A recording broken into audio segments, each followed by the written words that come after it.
जेब्ला जोङो 2 तारिख एप्रिल जों दानो होननानै सालबारि कलेज फिल्डआव जोङो मोनसे थि खालामनाय जादोंमोन। गासै पेन्डेल स्टेज जोङो बानायजोबखाबायमोन। नाथाय मोनानि समाव हरखाब प्रशासननि मानसिफ्रा जोंखौ बादा होदों।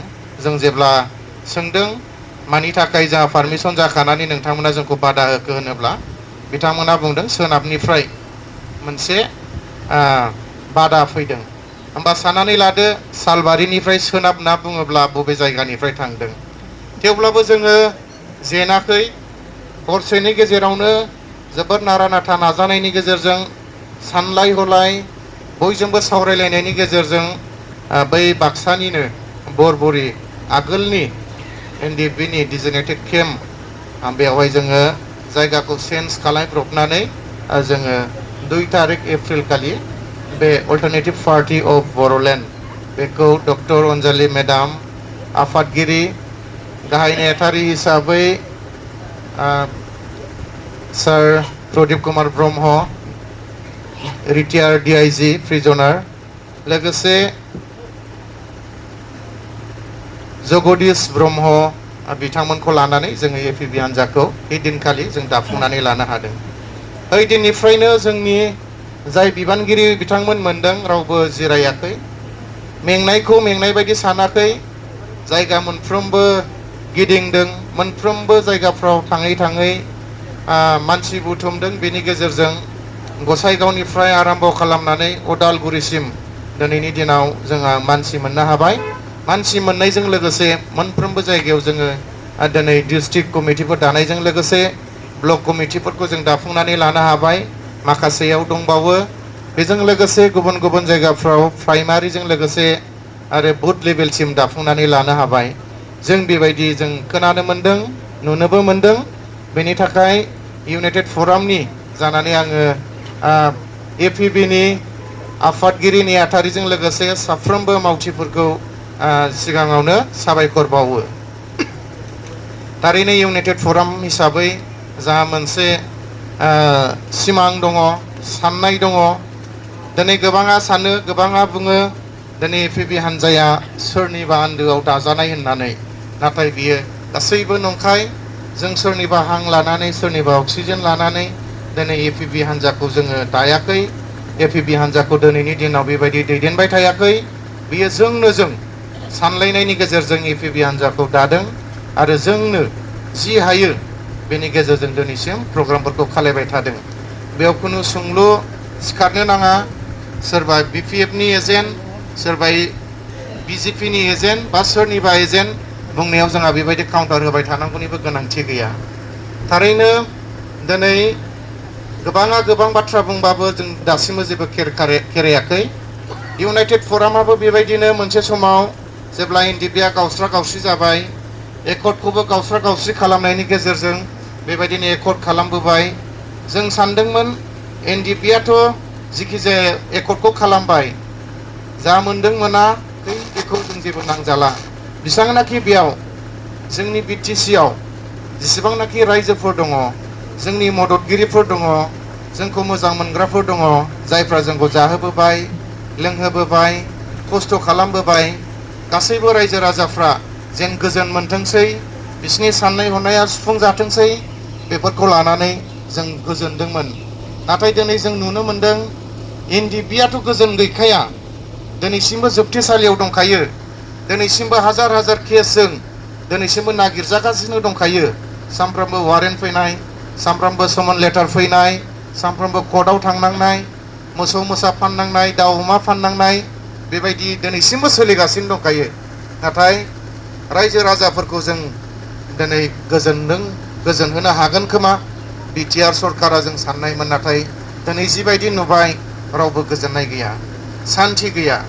गोबाङा गोबां बुंबाय थादों, गिदिर गिदिर लेक्सार होबाय थादों जे दिनै सान्थि फैबाय, सान्थि फैबाय। नाथाय दिनै गमामायै जों नुनो मोनबाय सान्थिया बहा। सान्थि दंनायमोनब्ला, सान्थि मोनमारनायमोनब्ला जों APB हान्जाखौ दागौमोन ना?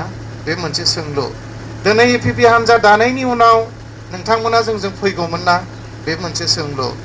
बेनिखायनो जों बयबो साननांगोन बयबो सिन्था खालामनांगोन दिनै जों बेयाव एसे मानसि जमा जामारले मा जानो दिनै जोंखौ नुनानै गोबां गिखांनाय मोन्दों गोबां सोंलु फैदों दिल्लीनिफ्राय आइबिनिफ्राय जोंनाव खबर लाहरनो गोनां जादों स्टेटनिफ्राय एसबि ब्रान्चनिफ्राय दिनै जोंनाव खबर लाहरनो गोनां जादों दिनै माबा हालसाल सोलिनानै दङ जों नंगौखौ नंगौ बुंहरो नंखायखौ नंखाय बुंहरो मानो होनोबा जों 34 बोसोर दावहा नांनायाव जों रावखौबो थगायफेरबोआखै दिनैसिमबो जों थगाया आरो थगायनाय नङा जों जि मोनदों बेखौ बुंगोन जि मोनाखै जों बेखौ बुंगोन बेखायनो आं दिनै गोबाव लेक्सार होनोबो सानाखै थारैनो एपिबि हान्जा बेखौ इउनाइटेड फराम अफ एक्स एनडिपिआ दानानै होदों बे सोरबा सासे सानैजों सावरायनायनि गेजेरजों बे पलिटिकेल पार्टिखौ जों दानानै होआखै बेयो 34 बोसोर नांनायनि मोनसे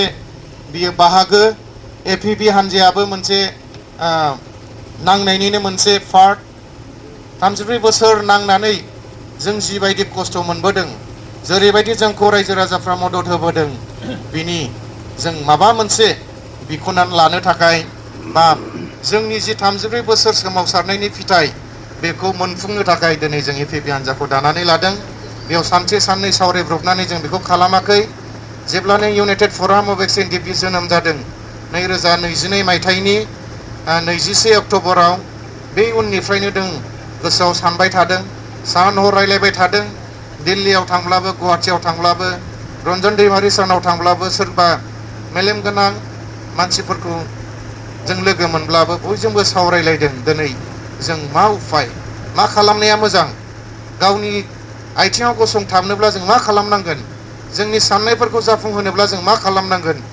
लास्टआव जों नुदों दिनै जों मोनसे पलिटिकेल हान्जा दानांगोन बिनि थाखायनो थांनाय एप्रिलनि 2 अक्ट'खालि जों एपिबि पार्टिखौ जों दानानै लानो हादों दिनैहाय जों बर'फोरनि गेजेराव बा सारा आसामनि गेजेराव एपिबि हान्जायानो बयनिख्रुइ सिगां आइजो आफादगिरिखौ जों मोननो हादों बिनि थाखाय जों जोबोर खाफाल गोनां मानिनांगोन बियो जारिमिनाव मोनसे एखेबारे गोसोखांथाव सान हिसाबै जों दिनै साननानै लायो दिनै बयबो मिन्थिगौ एनडिपिआ माबायदियै दावहा नांबोदोंमोन माबायदियै खस्थ' खालामबोदोंमोन जोंनि लोगोफ्रा दिनै बबे बबे जायगायाव दिनै थैनानै थाबोखो दिनै बबे बबे जायगाफ्राव जोंनि लोगोफोरनि हारा बेगेंफ्रा थाबोखो दिनै बेफोरखौ उदिस लानो बिटिसि सरकारा सम गैया सोर जेल जानानै दङ सोर साबैसे केसआव गोग्लैसोनानै दङ सोर साबैसे मुंख्लं जालांखो सोर साबैसे मुंख्लंनि मोनखो सोर साबैसे रिहेबिलिटेसन मोनखो दिनै बेफोरखौ खबर लानो बिटिसि सरकारा जेबो सम गैया थारैनो जोंनिनो डिपुटि चिफ जानानै दङ जोंनिनो इएम फरेस्ट डिपार्टमेन्टनि जानानै दङ नाथाय बिथांमोना बै समखौथ' मा जाय बिथांमोना दुखु खस्थ' खालामबाय बिथांमोनखौ गासैबो बावलांजोब्बाय जाय बिथांमोना बै समाव बिथांमोननो दै रोगानानै होदोंमोन गस्ला सुनानै होदोंमोन बेफोरखौ गासैबो बावलांजोब्बाय दिनै बेनिखायनो जों सानदों जायफ्रा खस्थ' मोननानै दङ जायफ्रा थार गोसोजों मावबोनाय दिनै गासैबो खौसेथियावनो दङ इउनिटियावनो दङ इउनाइटेड फरामजोंनो दङ दिनै इउनाइटेड फरामा खौसेथिनि थाखायनो दिनै एपिबि हान्जाखौ दानानै लानो हादों दिनै जोबोद साबायखर होयो नोंथांमोना दिल्लीयाव लैहोर लैहोर फैनानै एपिबि हान्जाखौ मदद होफैबाय जगदान खालामफैबाय फैबाय थानाय समावबो बेबायदिनो निस्सय नोंथांमोना हेफाजाब होफैगोन मदद होफैगोन दिनै साथाम साब्रै बा 1000 जन नङाब्लाबो 100-200 जन जादों बेखिनियानो जोंनि थाखाय दिनैनि दिनाव जथेस्थ गाबोन समफोर नोंथांमोना थांनानै बाय बाहागिफोरनो लोगोफोरनो गामिनि मानसिफोरनो जुदि खोन्थाहैयोब्ला निस्सय नेक्स्ट मिटिङाव जोंहा दिनै 400 जादोंब्ला नेक्स्ट मिटिङाव जोंहा 800 जन जागोन जों फोथायो नोंथांमोना दिनैनि जि मिटिं दिनै जि सावरायगोन दैदेनगिरिफ्रा जि बाथ्रा बुंगोन खौसेथिनि जि बाथ्रा बुंगोन बेफोरखौ नोंथांमोना निस्सय खोन्थाहैगोन आं दिनै इसिबां गोलाव बाथ्रा बुंनो सानाखै लोगोसे इसिबां लेक्सार होग्राबो नङा मानो होनोबा जों गोबाव सम हाग्रायाव थाबाय आरो बेबायदि पाब्लिकनि गेजेराव लेक्सार होनोबो जों सम मोनखायाखै আজি মই একচুৱেলি ইমান অসমীয়া ক'বলৈ নাজানে মানে বুজি পায় বাংলাও বুজি পায় কিন্তু ইমান ক'ব নাজানে যেতিয়া মানে কুৱেশ্যন কৰি তেতিয়া ডাইৰেক্ট ক'ব পাৰে কিন্তু এনেকুৱা লেকচাৰ মানে অসমীয়ালৈ দিব বিৰাট অসুবিধা হয় তথাপিও আজি মানে কয়েকটামান কৈছে আশা কৰোঁ আপোনালোকে সদায় আমাৰ লগত থাকিব APB পাৰ্টিত সদায় মানে যোগদান কৰিব ঘৰত গৈ পেলাই আপোনাৰ বন্ধু বা গাঁৱৰ মানুহ বুজাই দিব আজি যোনে আমাৰ লিডাৰ কি কথা ক'ব এইবিলাক মানে যেন আপোনালোকে যেন বুজাই দিয়ে গাঁৱত কৈ দিয়ে আজি 100 জন হ'ব কালি 200 জন হ'ব তো মই আশা কৰোঁ दिनै आं बेखिनिखौनो बुंबाय आफादनि सोमोन्दै गोबां बाथ्रा बुंनांगौ दङ नाथाय आं सानो दिनै बे समा थोजासे नङा बेनिखायनो जाय बिथांमोना दिनैहाय बेयाव नुजाफैबाय स्पेशली इउनाइटेड फराम अफ एक्स एनडिपिनि जानानै जोबोद जोबोद साबायखर बावबाय दिनैनि जि आंनि बिबुंथि आं एसेयावनो फोजोबबाय गोजोन्थों